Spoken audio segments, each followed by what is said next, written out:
Satu RRI, kanal informasi dan inspirasi pendengar di Mutiara Pagi. Pagi hari ini kita sudah terhubung bersama narasumber kita pagi hari ini bersama Ustadz Asep Saifuddin, dan ini merupakan dari penyuluh agama Islam Kantor Kementerian Agama Kota Palembang. Assalamualaikum warahmatullahi wabarakatuh, Ustadz Asep.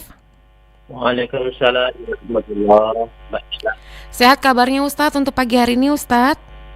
Alhamdulillah sehat. Alhamdulillah sehat ya. Materi kita pagi hari ini, Allah memberikan ketentraman kepada orang beriman ya Ustadz ya. Iya, betul. Baik, nanti kita akan mengajak pendengar yang ingin bergabung bersama Ustadz Asep di line telepon di 0711369977 atau juga melalui line WhatsApp di 0821792790.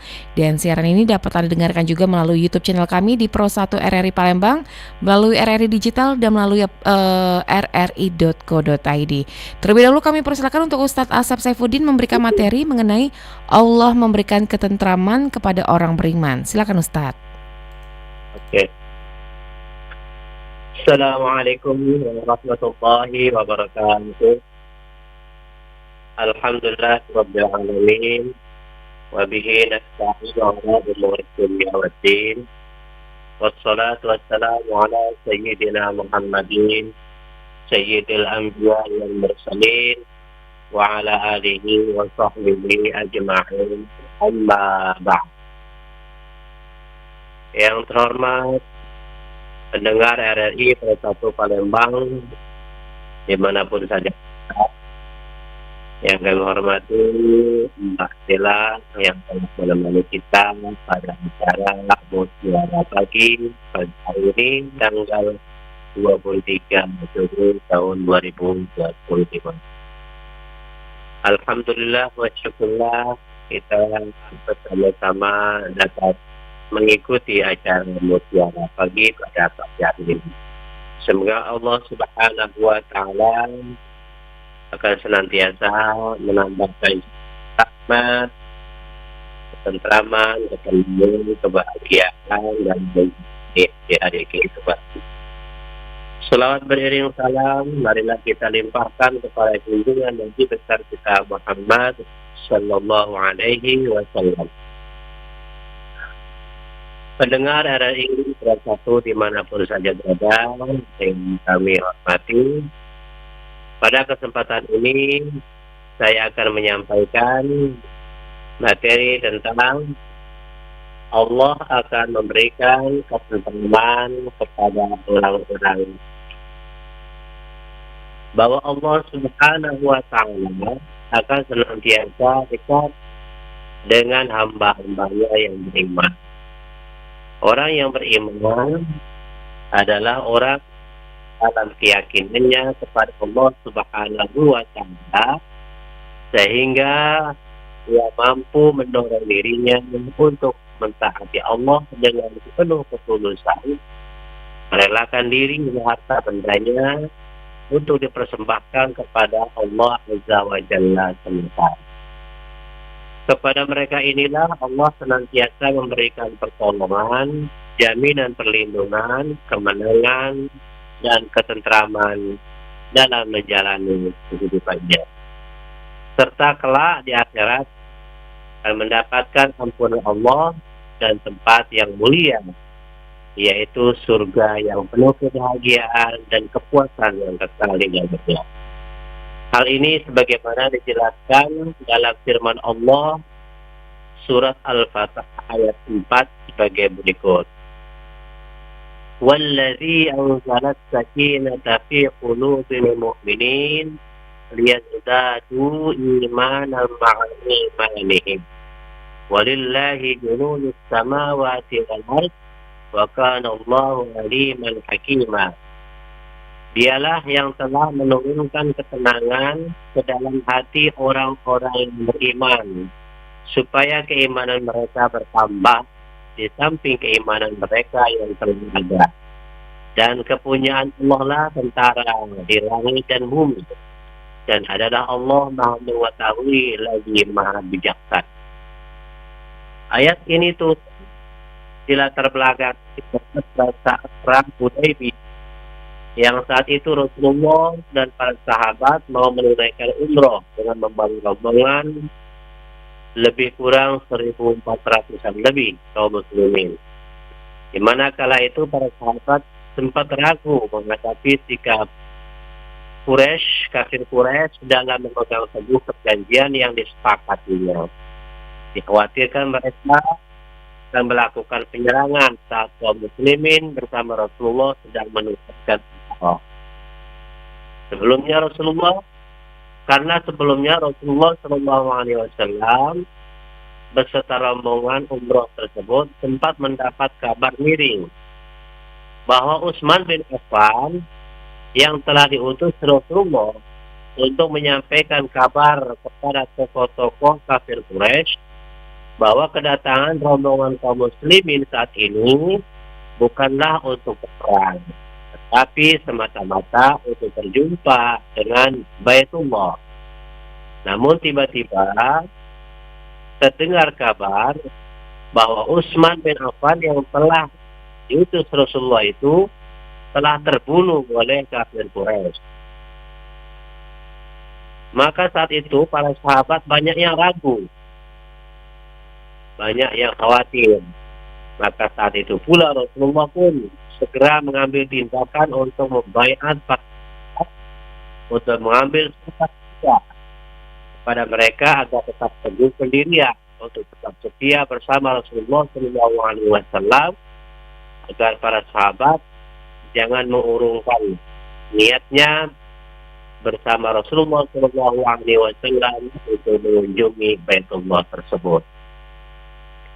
Menurut Ustaz Marwan, hadis dalam tafsir Hidayatul Insani terkait penjelasan ayat ini menjelaskan bahwa Allah Subhanahu wa Ta'ala memberitahukan nikmatnya kepada kaum mukminin dengan menurunkan ketenangan ke dalam hati mereka dan keteguhan ketika menghadapi ujian dan cobaan serta perkara-perkara yang sulit yang mengacaukan hati dan menggelisahkan pikiran serta melemahkan jiwa.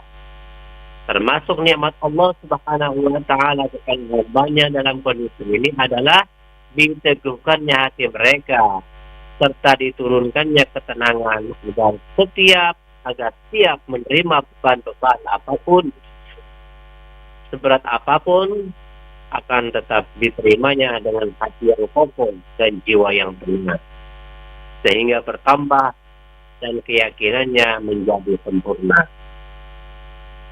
Hadirin, para pendengar RRI dimanapun saja berada yang kami hormati, para sahabat radhiyallahu anhum ketika Rasulullah SAW mengadakan perjanjian damai dengan orang-orang musyrik yang tampaknya merendahkan kemuliaan mereka, di mana hal itu membuat hati setiap orang menjadi tidak kuat bersabar. Namun ketika mereka bersabar dan menyiapkan hati mereka untuknya, maka iman mereka menjadi bertambah. Nah, di saat keimanan mereka bertambah itulah yang membuat kekuatan Allah Subhanahu wa Ta'ala, pertolongan Allah Subhanahu wa Ta'ala turun kepada mereka. Bagaimana dalam lanjutan firman Allah tersebut menjelaskan bahwa yakni semuanya milik Allah di bawah kepengaturannya dan kekuasaannya. Oleh karena itu orang-orang musyrik jangan mengira bahwa Allah tidak akan menolong namanya dan menolong hambanya yang beriman kepadanya. Tetapi Allah Subhanahu wa Ta'ala mengetahui lagi maha bijaksana. Hikmah yang mendekati adanya penggiliran bagian pada manusia dan ditundanya kemenangan kaum mukminin pada waktunya datang. Pada saat tertentu Allah Subhanahu wa Ta'ala akan menurunkan kekuatannya. Adapun yang dimaksud dengan besaran langit dan bumi adalah penolong yang diadakan Allah untuk orang-orang yang beriman, seperti malaikat-malaikat, binatang-binatang, angin topan, dan lain sebagainya, semuanya turun manakala pasukan orang-orang yang beriman itu berada dalam posisi terdesak. Disinilah yang dimaksud pertolongan Allah itu sangat dekat kepada orang yang beriman dan orang-orang yang bersabar dalam membela kebenaran dan dalam membela agama, dalam memperkokoh ketaatan yang kepada Allah Subhanahu wa Ta'ala. Demikianlah kiranya orang yang dapat kami sampaikan, semoga bermanfaat kepada kita semua dan meningkatnya ketubuhan keimanan kita kepada Allah Subhanahu wa Ta'ala, sehingga hidup kita menjadi tegar dalam menghadapi berbagai ujian dan cobaan. Demikian, terima kasih. Wallahu muwaffiq ila aqwamit thoriq. Wassalamualaikum warahmatullahi wabarakatuh. Waalaikumsalam warahmatullahi wabarakatuh. Dan pendengar, itu tadi pembuka kita dari Ustadz Asep Saifuddin mengenai Allah memberikan ketentraman kepada orang beriman. Yang ingin bergabung boleh di line telepon di 0711369977 atau juga melalui line WhatsApp di 082179279090. Pro 1, assalamualaikum. Halo, assalamualaikum Mbak Bella. Waalaikumsalam warahmatullahi wabarakatuh. Bu Kusmini di Pulau Rimau, silakan Ibu. Ya, assalamualaikum Mbak Ustadz Asep. Waalaikumsalam, silakan. Ya, sehat Pak Ustadz. Ini silakan. Iya, saya tanyakan Pak Ustadz. Ini ada orang tobat sudah baik sama orang-orang, tapi orang-orangnya itu masih nggak nerima Pak Ustadz. Katanya tobat sambal, padahal dia tobat beneran Pak Ustadz. Nah itu orang yang tobat itu dilanjuti tobat, apa kalau jatuh hati, gimana Pak Ustadz? Nah itu aja Pak Ustadz, Mbak Bella. Assalamualaikum warahmatullahi wabarakatuh. Waalaikumsalam warahmatullahi wabarakatuh. Jadi ada orang yang tobat Ustadz, sudah benar-benar tobat tapi masih dibilang itu tobat cabe. Itu seperti apa dok, Ustadz? Oke, apa yang dimaksud tobat cabai? Ya. Tobat cabai itu artinya dia malam ini bertobat, menyesali perbuatan yang masa lalu, menyesali perbuatan-perbuatan yang sudah dilakukannya, tetapi masih mengulang-ulang terus. Sebenarnya istilah oleh orang sekarang disebut tobat sambal atau tobat cabai. Merasa pedas, tetapi ingin makan lagi, mengulang lagi kepedasan itu. Yang dimaksud adalah tobat sambal itu orang yang bertobat tapi tetap puasa. Orang yang semacam ini sama saja seperti orang yang mengejek. Orang mengejek kepada Allah Subhanahu wa Ta'ala. Allah lebih dahsyat siksaannya kepada orang-orang yang berbuat. Demikian, terima kasih. Baik, di belakang Ibu Kusmini di Pulau Rimau silakan di 369977 atau juga melalui line WhatsApp di 082179279090. Kita ke kita ke telepon dulu ya. Pro 1, assalamualaikum. Waalaikumsalam Mbak Dela. Pak Abu Bakar di Jawi, silakan Pak Abu. Ya, terima kasih. Assalamualaikum Ustaz Asep. Waalaikumsalam warahmatullahi wabarakatuh. Halo Ustaz. Halo Ustaz. Iya. Ya. Begini Ustaz. Ya, silakan. Ya, terima kasih. Begini. Hidup ini adalah penuh dengan ujian, ya. Baik susah maupun senang, harta dan sebagainya itu adalah ujian. Nah, di mana kita harus menempatkan ketenangan itu, Ustaz? Ya, itu saja Ustaz. Terima kasih. Assalamualaikum. Waalaikumsalam warahmatullahi wabarakatuh. Silakan Ustaz. Gimana?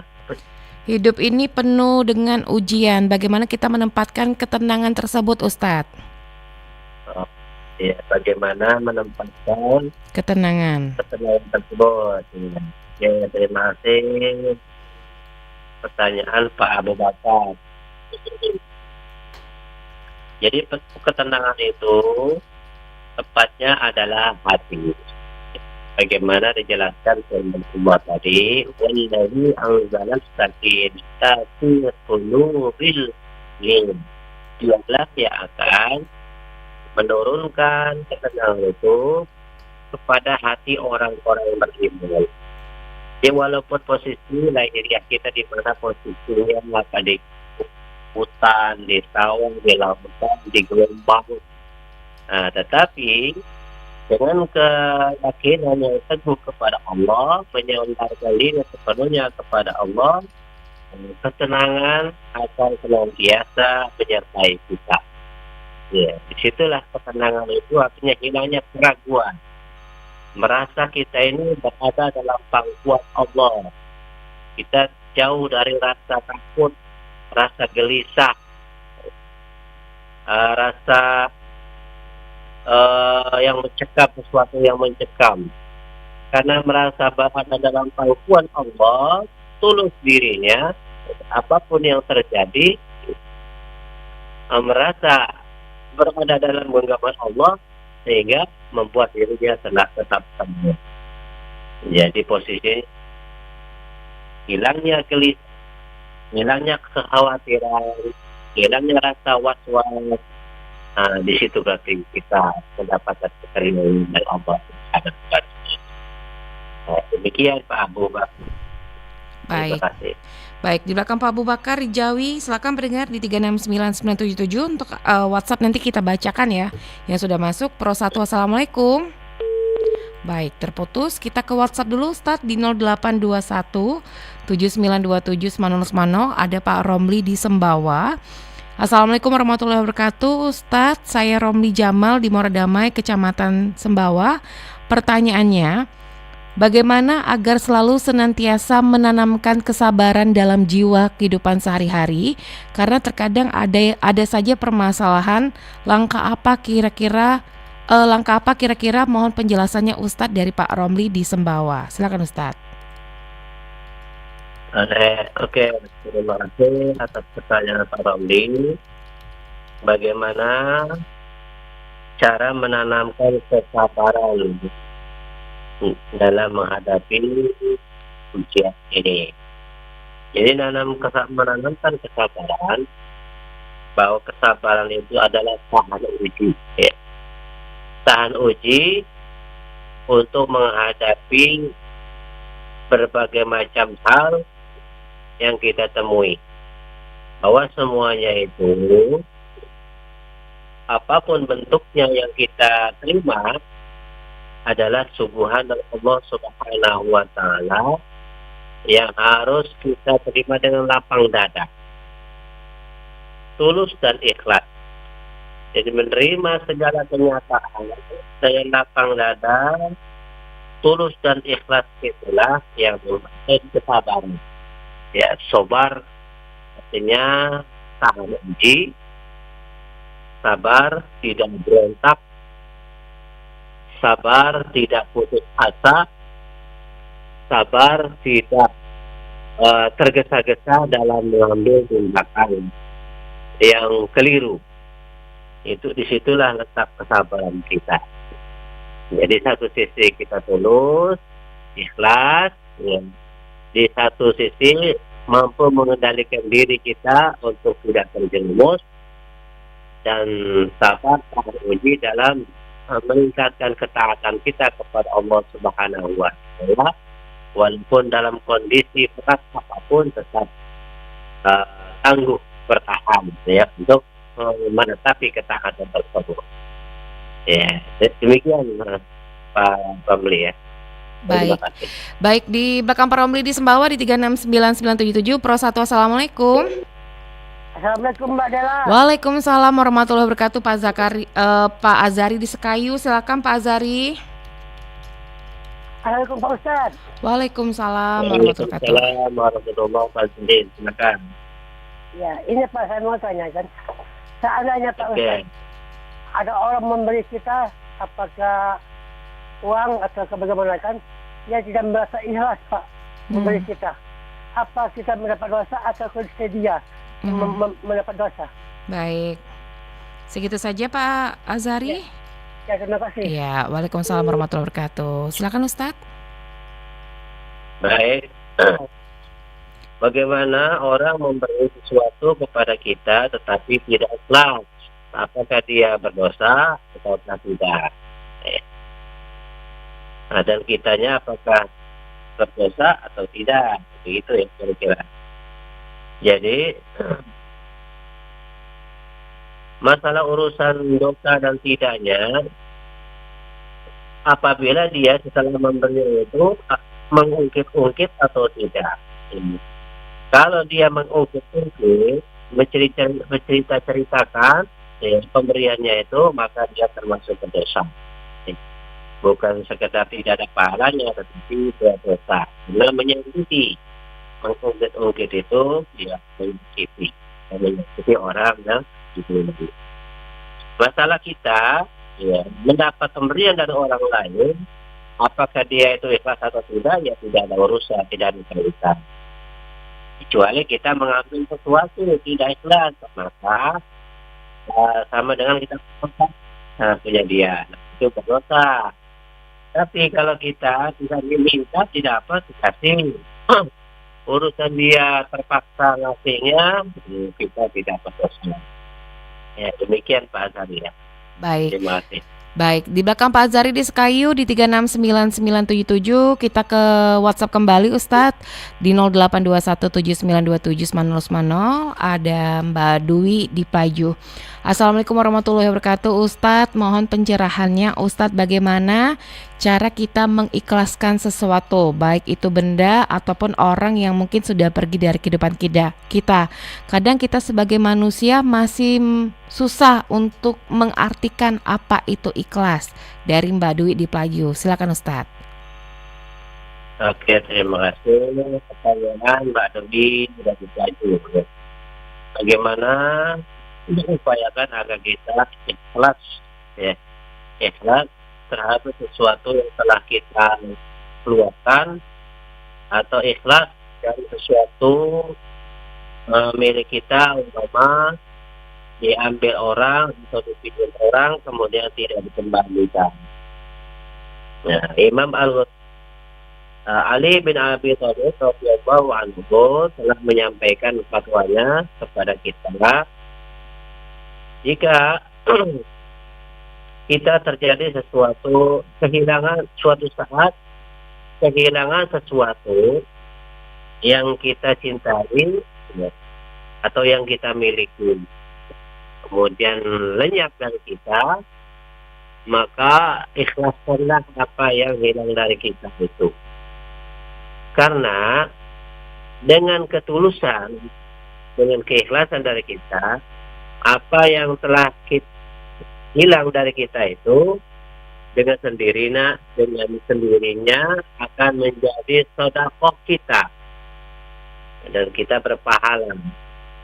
Pertama, pahala sedekah. Yang kedua, pahala kesabaran. Hilang sesuatu dari kita itu ujian. Jadi dapat dua pahala.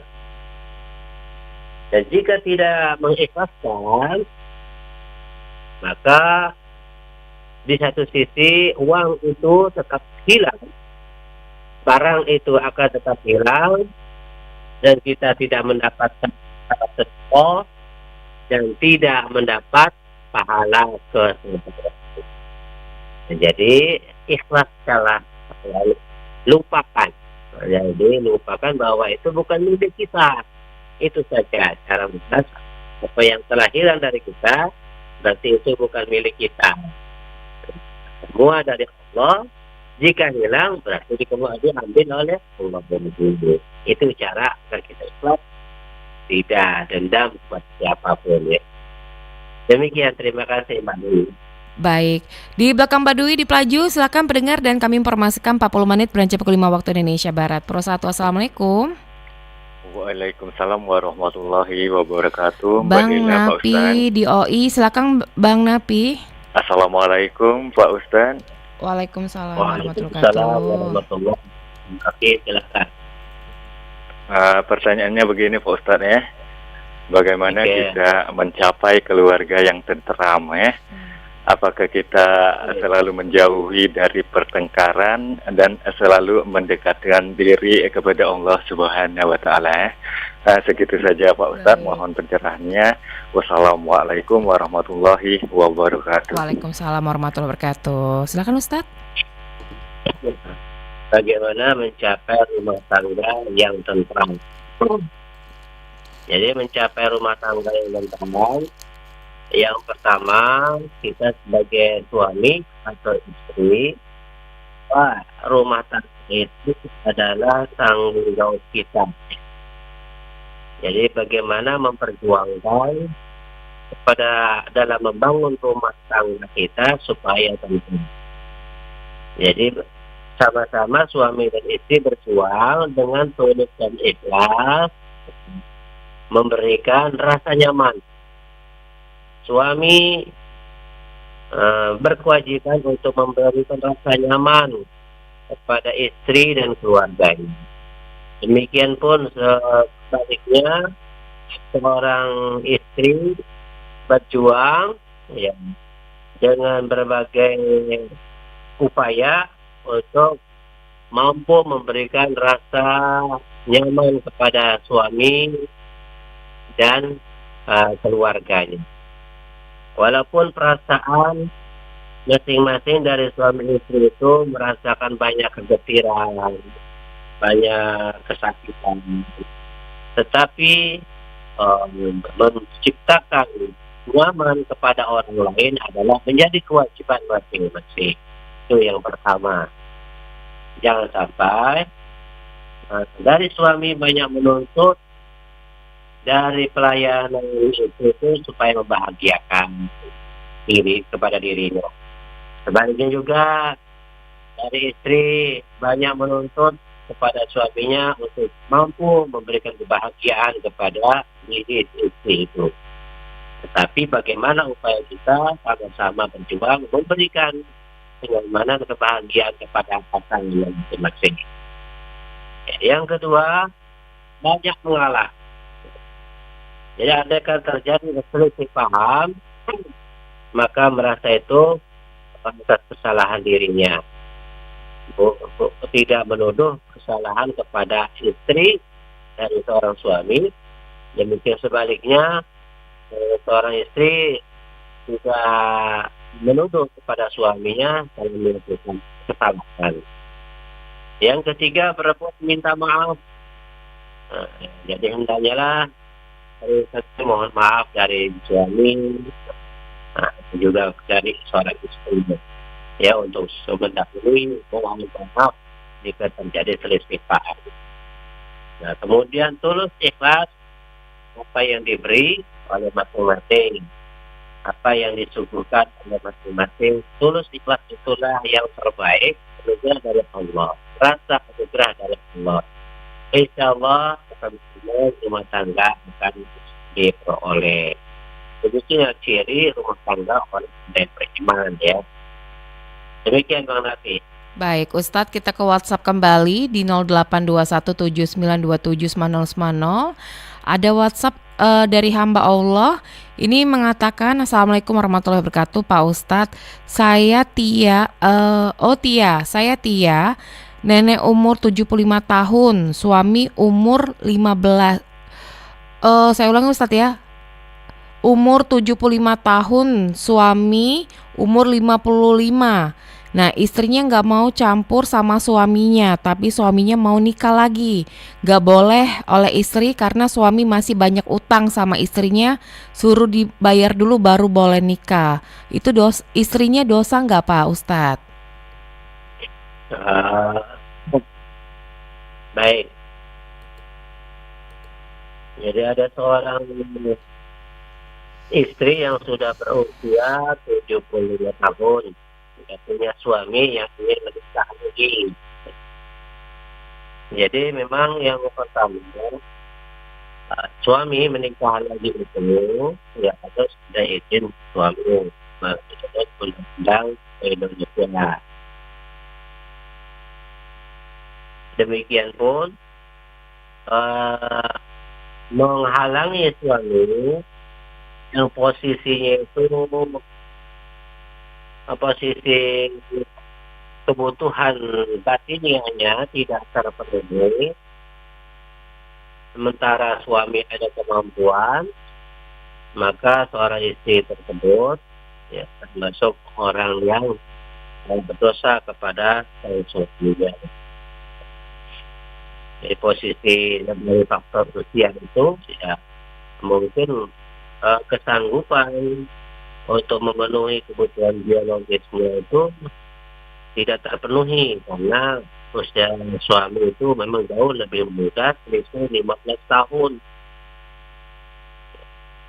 Nah, jika memang ada kemampuan dari segi ekonomi, dari segi fisik, ada kesanggupan, maka sebaiknya eh, suami istrinya tadi jangan menghalangi suami. Nah, kita menghalangi suami yang posisinya tadi eh, tidak mendapatkan apa yang menjadi kebutuhan biologisnya, maka istrinya tadi berdosa kepada suaminya.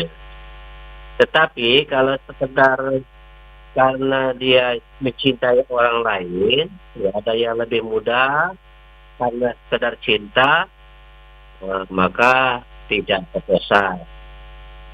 Dan jika suaminya memaksa menikah tanpa izin, maka pernikahan suaminya itu juga berdosa, mengkhianati istri. Demikian Ibu Tia ya. Baik. Di belakang Ibu Tia di 369977 Pro 1. Assalamualaikum. Waalaikumsalam warahmatullahi wabarakatuh. Ibu Sophia di Sekoyo. Bu Sophia di Sekojo, silakan Ibu. Ini Pak Ustaz pertanyaannya. Ada saudara baik sama kita sehingga bininya dua dulu setelah meninggal. Yang meninggal itu baik sekali sama kita. Terus yang bini kedua sekali dua kali baik terus hilang, tak kasih kabar. Yo, terus ada isu-isunya saudaranya yang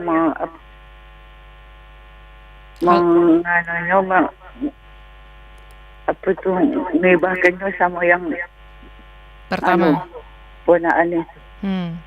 Jadi situ sabar baik menunggu apa dia kabarnya mak itu.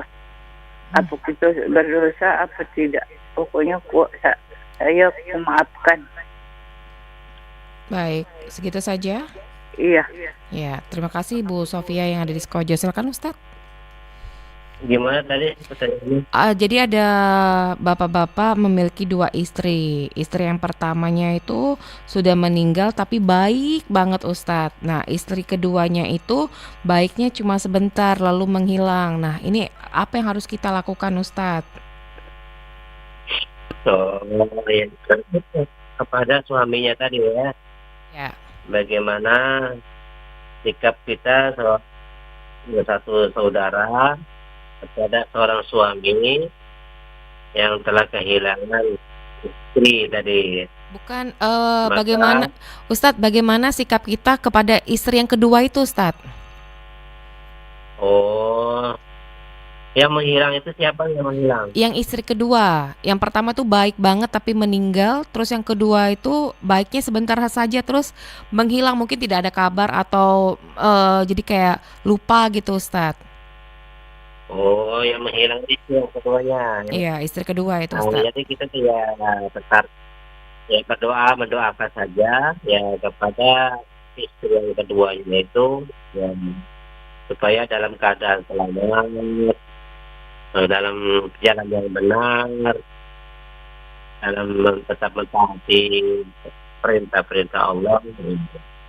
Ya karena kalau mama dia berbeda dari kita, ya atau menjauh dari kita, ya tetap kita untuk memberikan doa yang terbaik ya, kepada istri yang kedua ini. Ya demikian ya. Baik. Cara yang terbaik. Baik Ustadz, ada pertanyaan kembali dari Pak Wahdi di Kalimantan Barat. Assalamualaikum warahmatullahi wabarakatuh. Ustadz bagaimana mengatasi rasa was-was ketika berwudu? Rasa tidak rata, kadang ragu yang di kepala sudah atau belum, atau ada rasa buang angin. Dari Pak Wahdi di Kalimantan Barat. Silakan Ustadz. Ya baik, terima kasih pertanyaan Pak Wahdi. Jika timbul rasa was-was ketika berwudu, baik dalam hal niat sudah sah atau belum niatnya, yakinilah bahwa sah.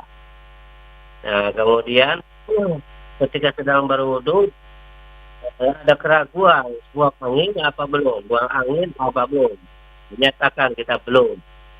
Nah, kalau dalam keadaan keraguan itu, kecuali kita memang terasa nian buang anginnya. Tapi kalau buang angin belum, buang angin itu maka menyatakan yang belum.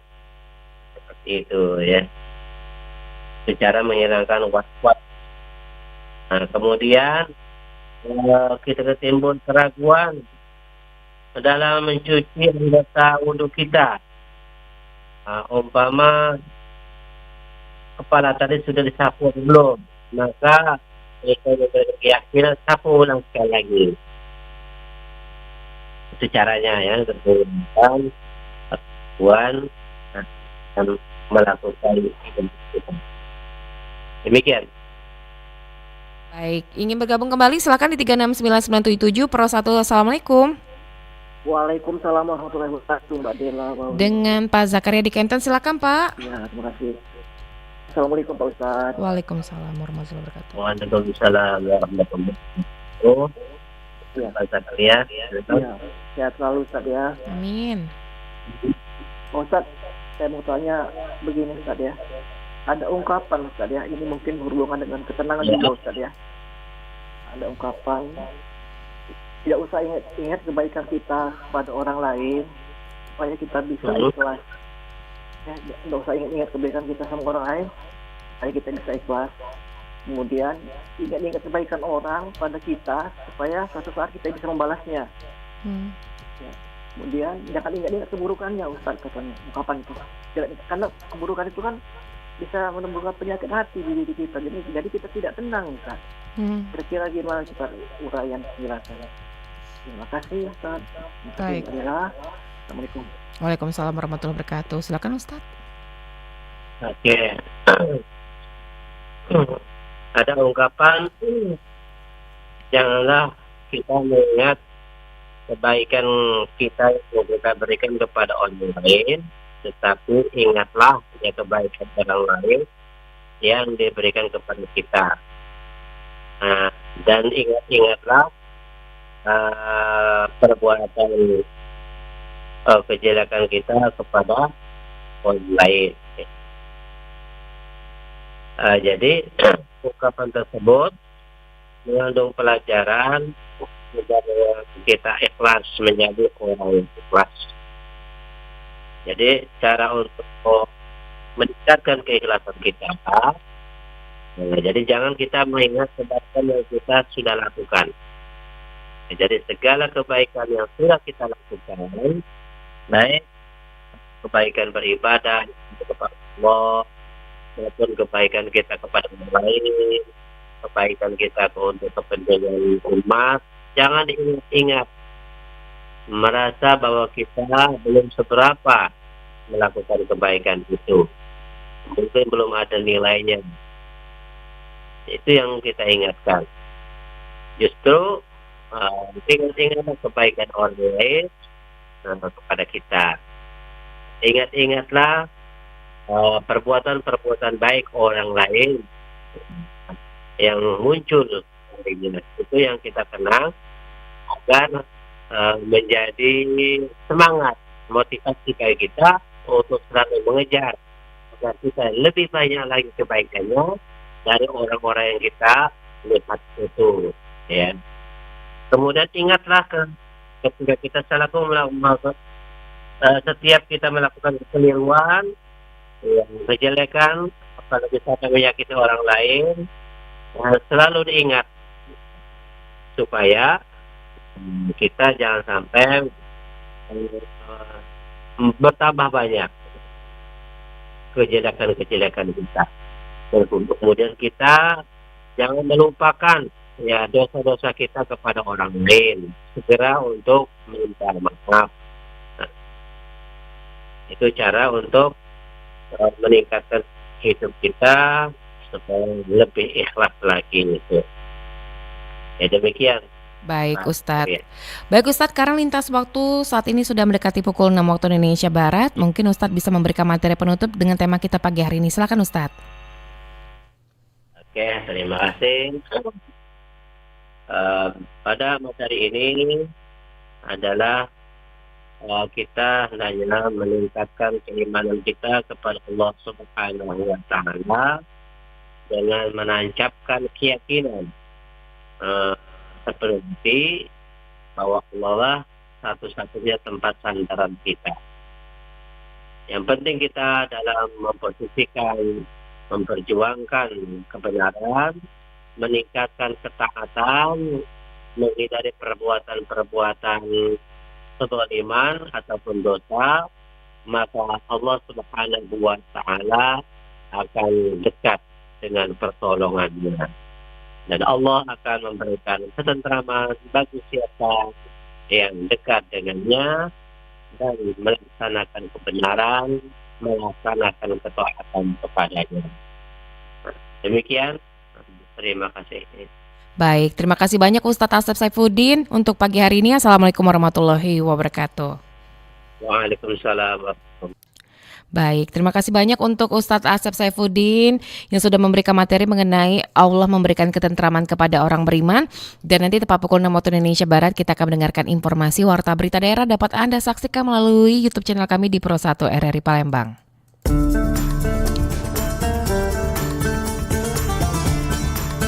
Baru saja Anda ikuti Mutiara